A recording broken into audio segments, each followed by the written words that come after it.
going on, everybody, and welcome to the second episode of the Press Play with Ray podcast. I am your host, Raymond, and on this podcast, we talk about everything from sports, music, entertainment, entrepreneurship. Today, we got another good one. This episode is for my entrepreneurs, so if you're an entrepreneur, if you like having those type of discussions, if you got a dream, this is definitely one that you could take some value away from too.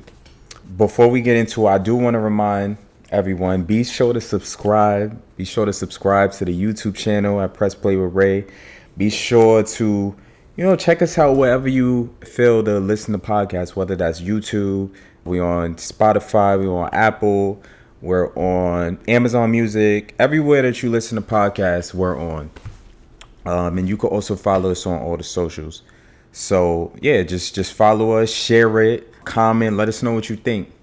Let's get right into it. For today's topic, we are going to be talking about how to succeed in business without depending solely on friends and family.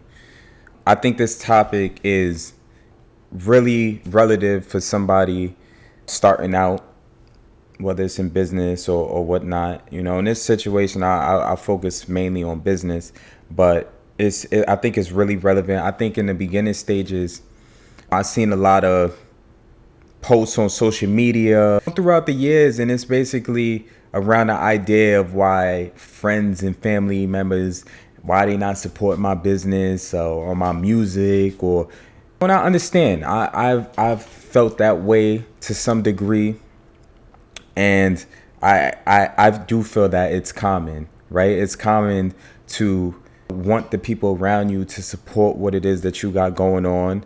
Want somebody constantly rooting for you, and I understand it's mainly because the journey of putting yourself out there and starting something new it's a lonely one. Let's be real. It's a really lonely one, and it could be scary. It could be challenging, especially in the beginning. So I understand. For example, say you just started your business. You finally just launched it, right? You shared it online. You finally decided to post about it on social media. Maybe you expected people to embrace it, reshare it to their story. You haven't gotten a like.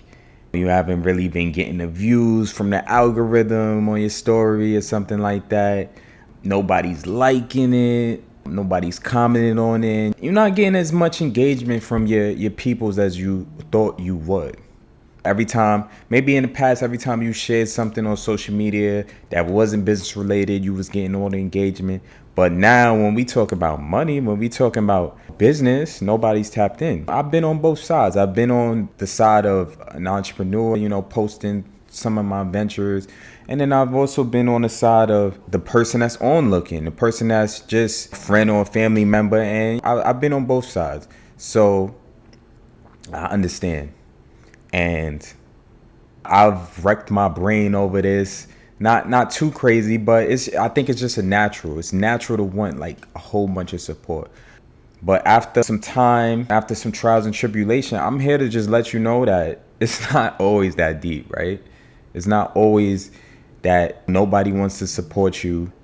It's kind of easy to create that narrative in your head that family and friends are not here to support me. I think it's kind of been created by like a lot of these success stories. There's a lot of success stories going around that, oh, this and that was doubting me, and watch what I did later on. Back then they didn't want me, now I'm hot, they all on me. Like this narrative of becoming or coming up as an underdog, I think is so glamorized. And it's true. There's a lot of people that's doubted and they end up actually succeeding in the end. And sometimes that's good to have. Sometimes you're motivated by that idea. But when it comes to friends and family, you got to understand that you can't always rely on that narrative to try to motivate you. You can't always expect people to engage with what it is that you have going on the way you think they should. Right? It's just not worth it. Like to hold that type of validation for your dreams, the dreams that, we set out to actually pursue. You can't always put that type of pressure on your family. So on today's episode, we're gonna get into some of the reasons that maybe you're not getting support, and we're going to touch on some things that you could possibly do to put yourself in a better position, right? And also, I think sometimes people, they use this idea that, oh, my friends and my family, they not supporting me. And they kind of use that idea as like a cop out to kind of like hide behind, like, oh, this is why I'm not eating. You know what I mean? If my friends and family would have, shared my post, gave it a like, it's free. You know what I mean? I probably would be as hot as Drake. I probably would be as hot as, whoever. And honestly, that's a cop out. That's a cop out. Because, if you comparing your success to those individuals who actually put the work in, then, you're not being accountable. Like that's in my opinion, yeah, of course, if everybody gathered around you, all your friends and family members, you'd probably have something successful. But let's be real, that's not the reality. So when people tend to hold on to these ideas that just aren't realistic, I look at it as a cop out. It's just do what you can do to put yourself in a position. And that's why I don't tend to entertain the idea of, oh, my friends and my family is not supporting. Because guess what? There's a lot of things you can do, right, to try to spark something up besides your friends and your family, right? So you can't, if you focus only on your energy on that, then you're probably not going to be nowhere. And that's what we're going to talk about today. I'll give you an example. Nobody told me to start this podcast, right? Nobody told me to throw parties like I have in the past, right? Those are things that were calling me. Those are things that I felt something and I had to set out to do it. You know what I mean? I can't get mad if all 800 or 1,200 of my Facebook friends, 800 of my Instagram friends don't support my YouTube. I got to figure out ways to build an audience, right? That's just how it works, right? I got to figure out ways to get more attendance, for my events and stuff like that. Now, people was rooting for me. They might have recommended that, I should do this and I should do that, but they didn't set out to hold my hand the whole time. They didn't say they was going to, root every time I did something. They didn't say they was going to, comment on my post, tag 10 people, have them comment. Like, that's the unrealistic expectations I feel like we be putting on our friends and family, right? It's just not realistic. So we just got to figure out ways that we could work on our goals and our business and, with things that we can actually control. And counting on friends and family, that's not a strategy I feel like most successful business owners focus on. It's an important one, don't get me wrong. Focusing on friends and family, it could be amazing, but you don't rely on that. That's not your number one focus. And there's going to be times, of course, you got some friends and family that's jealous. They don't want to see you win. It's just the reality of the situation. But we gonna focus on what we could focus on, and that's our business. That's what's gonna pay us in the end. That's the type of person I am. I focus on what I can control. I don't focus on what other people doing. I don't focus on who's hating. I'm gonna do my work, and they gonna get even more mad from watching me, because that's what haters do. They watch, they hate from afar. All right, so number one. So let's get into some reasons why our friends and our family is not supporting our business. So the number one reason why family and friends might not be supporting our business is that, honestly, they don't know about our business. They don't know about your business. You really got to ask yourself, are they actually seeing your business? People are on social media 90% of the time to just kind of like go about their day, socialize, look at content. Some people might use their Facebook for business tools, but not everybody does. And social media platforms, they may be a business tool for you, but they're not a business tool to everybody. For example, Facebook has about 3 billion monthly users. And then there's a little over 200 million businesses that actually use Facebook to promote their business. So anywhere from 8 to 10% of Facebook's total users actually use it to promote their business. The other 90%, they're on to their family. They're on here to laugh at content, sometimes mindlessly scrolling, and that's it. Not everybody is on Facebook to look at business content. People are here to socialize. They're not really here for you to just promote your business. People are not looking for that content. I mean, it's bad enough they're seeing ads all the time. So now on top of that, they got us promoting our business, promoting whatever it is that we got going on. And it's like, are they really even seeing that we have a business? So when it comes to family and friends, a lot of them probably don't even know that you have a business. Have you actually reached out to them? Let them know, hey, I got a business. If you can, spread the word. I'd appreciate it. Same thing with friends. Friends are scrolling mindlessly too. I can't tell you how many social media accounts I watch a day just because I'm bored. You know, maybe I'm at work or I'm on break. I just mindlessly scroll. There's a lot of content that I can't even recall at the end of the night. So don't be quick to take it personal that like, oh, I've been posting this, I've been posting that on social media, and I'm not getting no type of support, because they may not be paying attention as much as you think, man. A lot of times it takes up to like 7 times of somebody actually seeing something before it actually is planted in their brain that this is whether it's marketing material, but it takes time. So it's the same thing for you as a business owner coming up. Reach out to them, ask them, or tell them about your business. I had somebody else the other day, a family member, reach out to me like, yo, so-and-so is starting this. Now I know. Now when I am looking for this type of business, I'm going to know that, okay, this is an option right here. Number 2, your business, unfortunately, is not professional. Whether that's the actual business, whether that's you as a person, are you actually professional? Are you actually a nice person? Because guess what? I'm not doing business with somebody who, I don't like as a person. I honestly don't have time for it.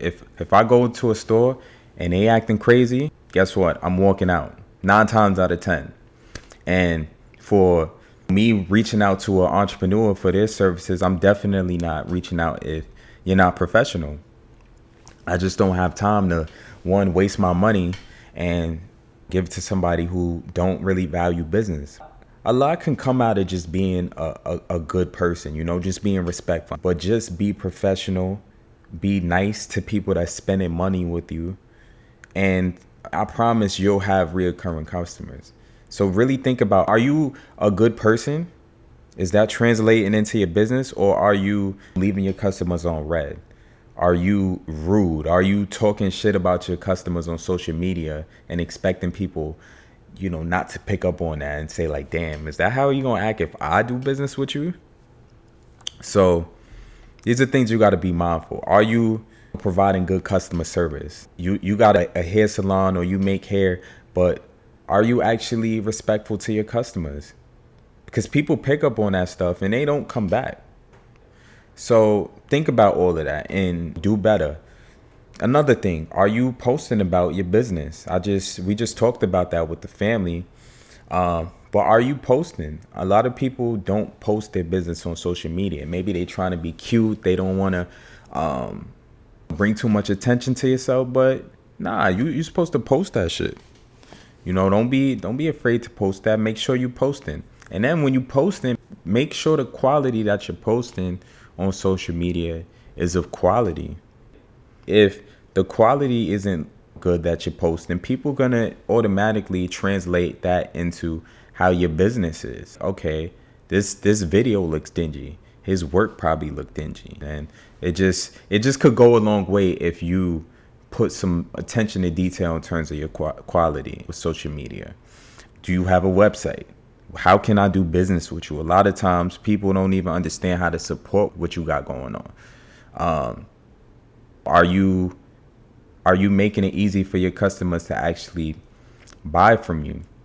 You still working on Cash App? People notice that and they're like, okay, that's not really professional. I got to Cash App you. You know what I mean? Not all the time. I mean, I work with people that I have to Cash App, but you got to make sure that you have a process that's professional and people will respect what you got going on and they'll take you seriously. All right. With captions, are you on Instagram putting your link inside your caption? How are people supposed to click that? I don't understand why people do that. I'll be going off on my social media about that. If you put a URL in your caption on Instagram, we cannot click that. I don't know if you can on Android, but I know for iPhone users, we cannot click that. And on top of that, you won't, if you don't even have it in your bio on Instagram, like you expect me to type in https:// or whatever it is, and then your website. That's not happening. Customers don't have to do that nowadays. We're lazy as customers. So you got to understand the process that you have in place and ask yourself, is it conducive to my customers? Overall, when you posting consistently, when you educating people about your business or whatever it is that you're interested in, they'll eventually begin to associate you with whatever your content is about. They'll eventually take you seriously because of the quality and of the work that you're actually putting out. You'll eventually get friends and family like, oh, okay, I see what you're doing. You'll get your friends that'll comment. They'll start to share it because they see its quality. They see that you actually taking it serious. So sometimes that's what you need. You need not to focus on who's supporting me, but like focus on making sure your shit is professional. Focus on making sure that people actually know that your business is even a thing. Focus on all these things and you'll start to see the support coming in. And I can't tell you how many times I've supported, whether it's a videographer, a photographer, a DJ, because I've seen them constantly post content about their business and it was professional, right? From what I saw, they were actually professional and I'm like, okay, I'm gonna do business with that person. My next party, I'm gonna look into that DJ, right? And when I actually do business with them and I see how they act, that lets me know like, okay, I'll do business with them again. Because you don't always get the full picture from social media. Sometimes people could make something look amazing, but then in person, it's not always the case. So these are things that you could do to start to get some traction. And it's all about just being consistent and focusing on what you can control, because you can control these things. And number 3, they're haters. Honestly, sometimes your friends and family, unfortunately, they're haters. It's just the way it is. Unfortunately, you will have that, right? You'll have family and friends that are straight up haters. They don't care to see you win. And it's as simple as that. Honestly, that's cool with me. Because when I notice that, I keep you far away. I don't need you in my business trying to fake support, because guess what? Those are the type of people that'll try to ruin your shit. And I don't need that. So it's okay. And it's honestly the reality. You will have people that don't want to see you win. And it's up to you to move accordingly. Don't let them stop your grind. Don't let them stop what you're doing. And this is the reason why I tend to feel like seeking that validation from friends and family, it kind of like negates what you're trying to accomplish, because now we getting into the drama. We getting into who don't like me, who don't support me. Like, why are we focusing on that when I just said Facebook got 4 billion users a month, right? TikTok, there's billions of people on there that's willing to support what it is that you got going on if you focus on your business. So why am I focusing on friends and family that don't want to support me? You have way more opportunities out here. Look, you might have like 20 family members that you maybe interact with on a regular basis, but you got billions of people on this earth. So it's just like, it's a waste of time. It's a waste of time, and you have other options. These 3 points, they lead right back to my point of this episode of why you shouldn't focus on family and friends, and instead focus on holding yourself accountable for the success of your business. Because there's a lot of work that's involved with your business, getting people to know about it, becoming more professional, improving the quality of your business. There's a lot of stuff that you got to focus on. So why don't we want to focus on Friends and family, I don't know. We got a whole bunch of stuff to worry about. And once we do, I guarantee you'll get a couple to, support, right? And focusing on the haters, that's just a waste of time. All right. I remember I threw my first event. This was, one of my many entrepreneurship goals that I had for myself. I wanted to throw parties. I was very interested in the nightlife, and I still am. I still intend to throw more events in the future. But my first event that I threw in 2021, and it was my first party. I had wanted to do this. I had wanted to do this since like maybe the end of 2019. Because initially, how this started is because I've always had a dream of, owning a nightclub, right? So to kind of like get an understanding of the nightlife industry, I decided I would throw a party, a couple of parties, and just understand what it was like, right? So I had wanted to do this since end of 2019. So I'm gearing up. I'm getting an understanding of what I need to do to throw this party, and I'm in the process of finding venues to kind of throw this party. And then lo and behold, the pandemic happens. So the pandemic happens, and that puts a stop on everything. If you had any type of, brick and mortar place, it was closed. So I had to put a hold on that. And around 2021, things kind of started to open back up, but we still had some COVID restrictions. So I thought that was a good time to revisit the event. And so towards the end of 2021, I decided, I bet I'm gonna throw this party. I was excited. I had been wanting to do this for about 2 years now. So I'm excited. I'm about to post it on Facebook. I finally do. Facebook, Instagram, that's where I'm promoting it. And I finally posted.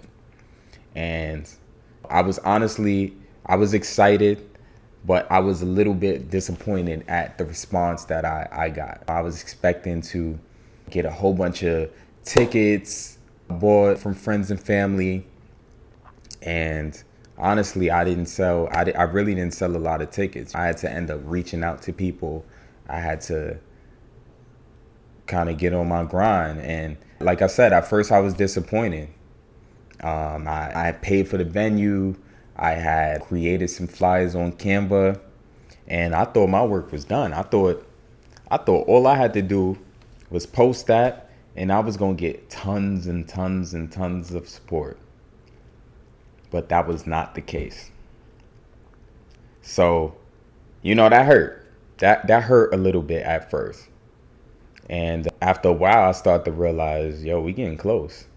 If I don't if I don't get some bodies in this door, it's just gonna be me and my girl. So I started reaching out to people. I started to do what I can. And so we have the party. It's around Christmas time, end of 2021. And if you remember, COVID numbers started to spike back up. So there were light restrictions on nightlife, but you were still allowed to go to bars and restaurants. And a lot of people were not trying to go out at this time. Like, it was like within 2 weeks, everybody was just like, yeah, I'm staying out. Because COVID numbers were going back up. Everybody was getting sick. The news was recommending for people to stay out of crowds. So that was just the reality of the situation. So in the end, the turnout for the party, it was very light. It was way under what I was expecting.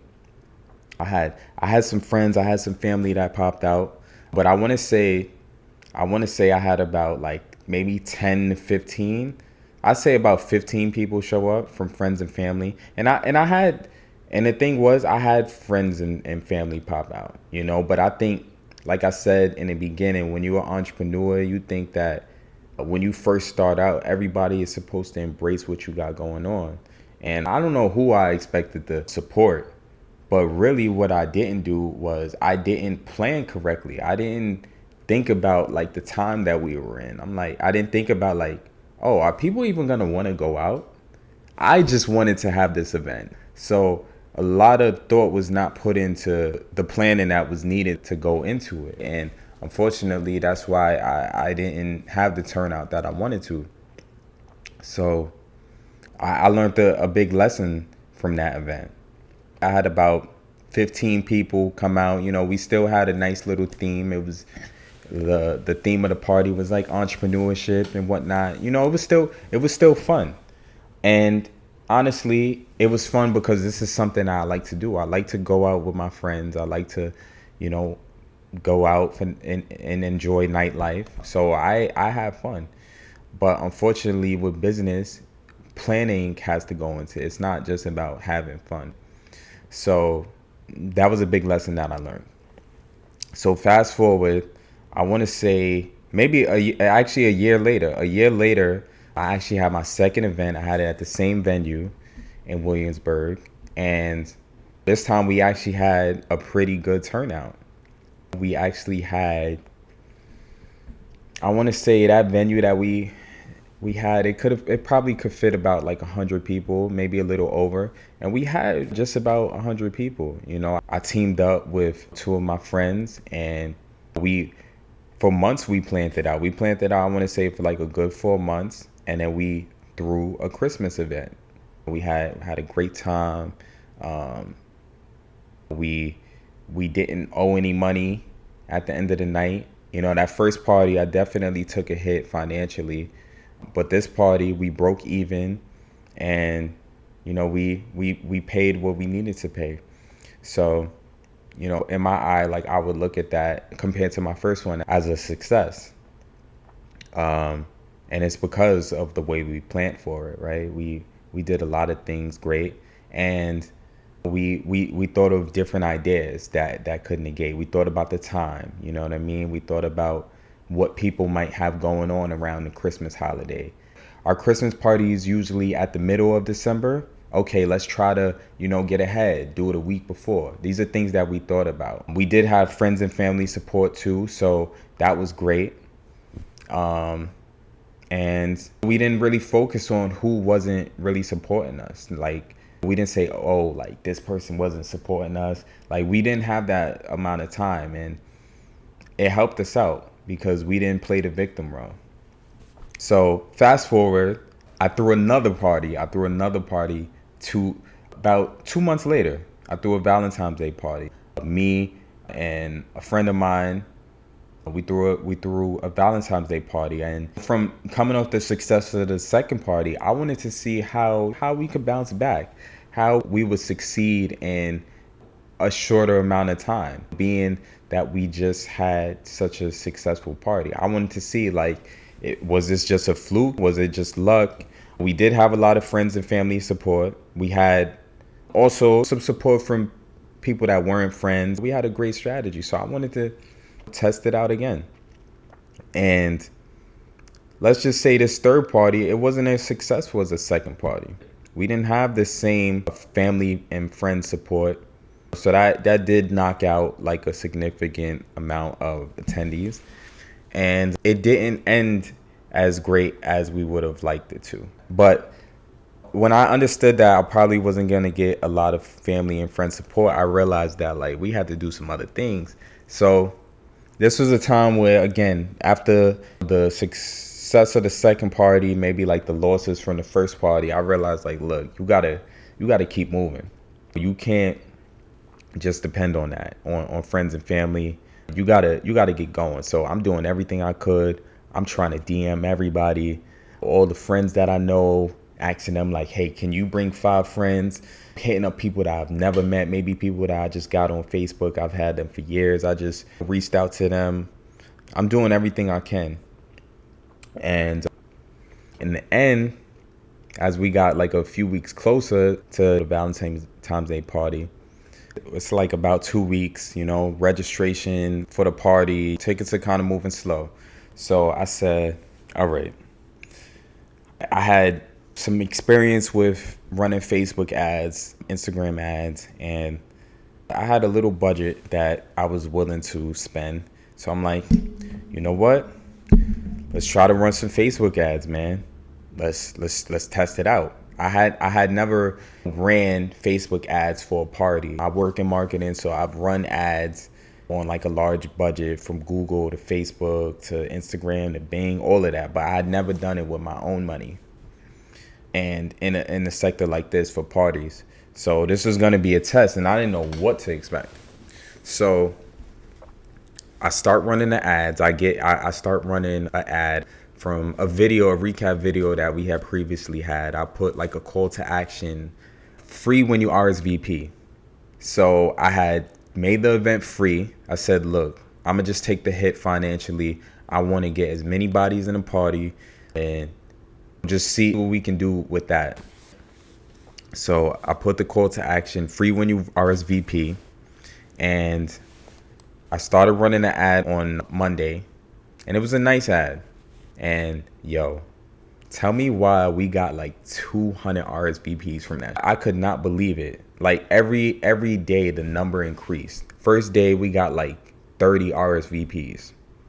I'm like, oh shit, this is crazy. Like we went from just having like 15 to, like I say, increasing 30 RSVPs every day. Tuesday, now we at 60. Wednesday, now we at 90. Thursday, now we at 100, 150. And then by Friday, we had 200 RSVPs. So I was like, yo, this is crazy. Like me and my boy, we looking at the numbers increase, and we was happy. We was happy because we like, damn, like that's crazy. And, the platform that we were using, we were able to see the type of people that were RSVPing. People were actually able to add their Instagram. So we were seeing that these people actually look like the people we were targeting, right? Because sometimes you think it could be spam or something like that. But these were actually people with profiles that fit our demographic. So going in, I'm like, shit, we looking pretty good. Low key, I was a little nervous because I'm like, damn, I don't want to have too many people in this spot. Like you see some of these viral things or viral events where like the streets get shut down. He's about to be on that type of timing, so I was a little nervous, but I did what I made sure to let the owner know that we had this many RSVPs, and he was excited from what I saw because that's business for him. So we went into the event, we decorated it, we had a nice little theme, we had some DJs that we spent money on. Obviously the ads that I spent money on. And yeah, we were ready to go. So we have the party, and at the end of the night, guess how many RSVPs we had actually show up? Hold on. Before that, before I get to that, that same day, the day of the party was actually on Friday. So that day we sent out a text to just remind them, because people who RSVP'd on Monday, they might have forgot. They might have forgot about the party, and we sent out a text to remind them. The platform allowed you to text them. And I thought it was all good from there. But we have the party, we do what we got to do. And guess how many people actually showed up to that party? If you guess 200, I'm sorry, you're wrong. I want to say we had about 40, maybe anywhere from 30 to 40 people actually show up to that party. I want to say about half of that was family and friends, and then the other half of that was actual people that showed up for the RSVP. I was like, wow, that is crazy. Like I really was expecting to see maybe half of the amount that we had in RSVP. So we had 200. So I was expecting at least 75 people or 100 people. I didn't think it would be like 10 people.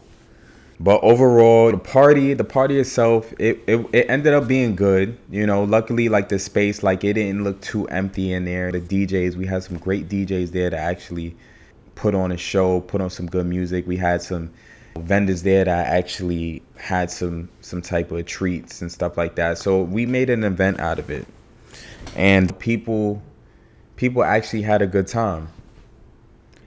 But the lesson that I learned from that was like, look, we did some good things. We got some RSVPs, but maybe it would have been better to actually communicate a little bit more with them throughout the week. We those people that RSVP'd on Monday, that doesn't necessarily mean that they remembered on Friday. First of all, they RSVP'd for free, so it's not really much of a commitment that they've made by having an RSVP for this party. So if I could go back, I would probably send more communications to them during the week, and maybe they would have remembered, because they could have forgot by the time Friday rolled around. So that was a major learning experience for me. It wasn't really about focusing on family members that didn't support, because they supported. I had a lot of them support the first and the second one. I can't rely on them to support me every single time and be my only customer base. It was on me to figure out other strategies. And that's the part about business that you got to learn. You have to focus on other things besides relying just on family, just relying on friends.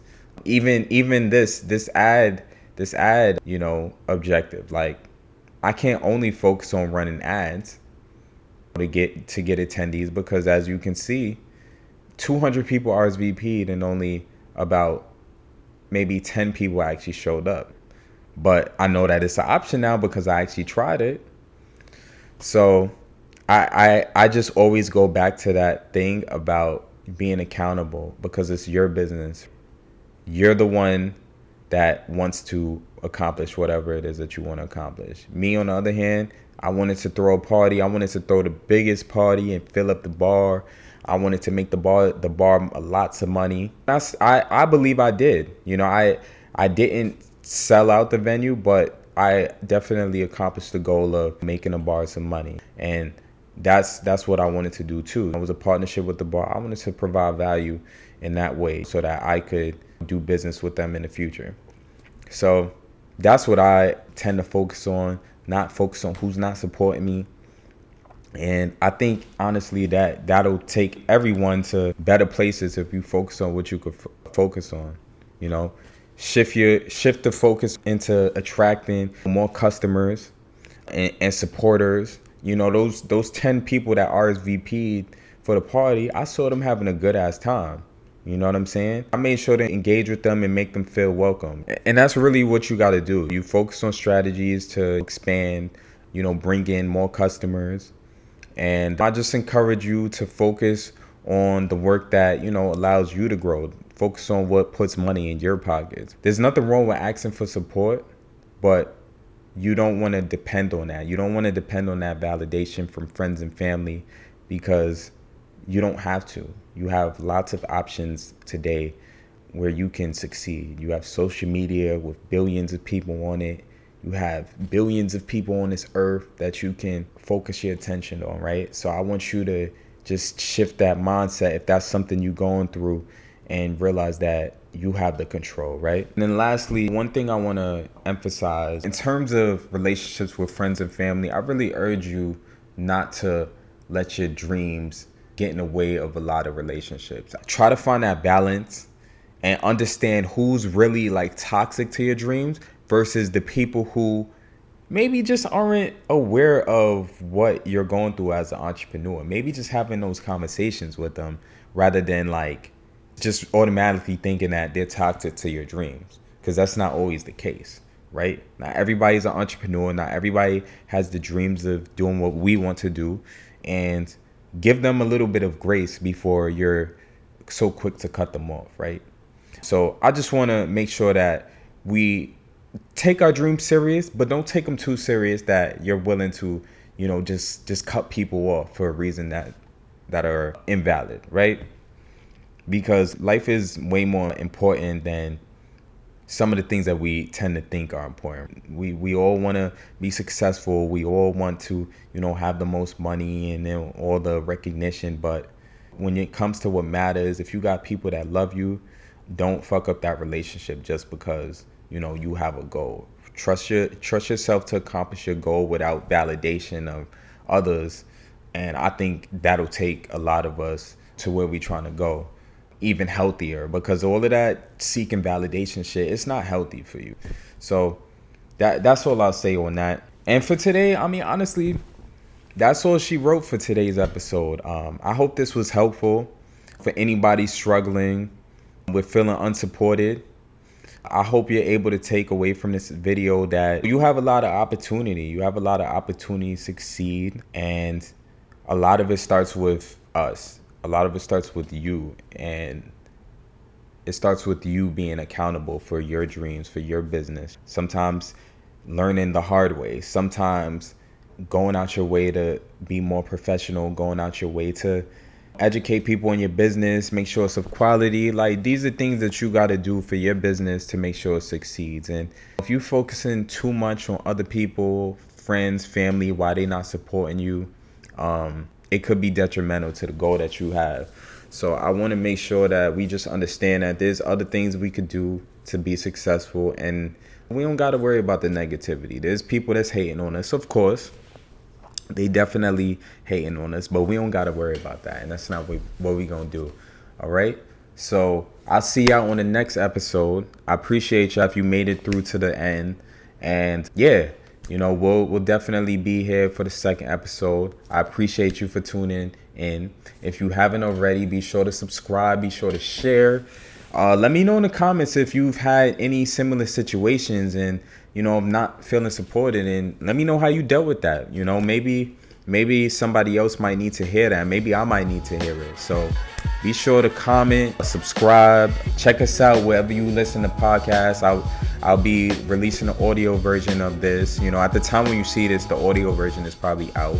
So yeah, I appreciate you for listening to the Press Play with Ray podcast, episode 2. I'm gonna see y'all on the next one.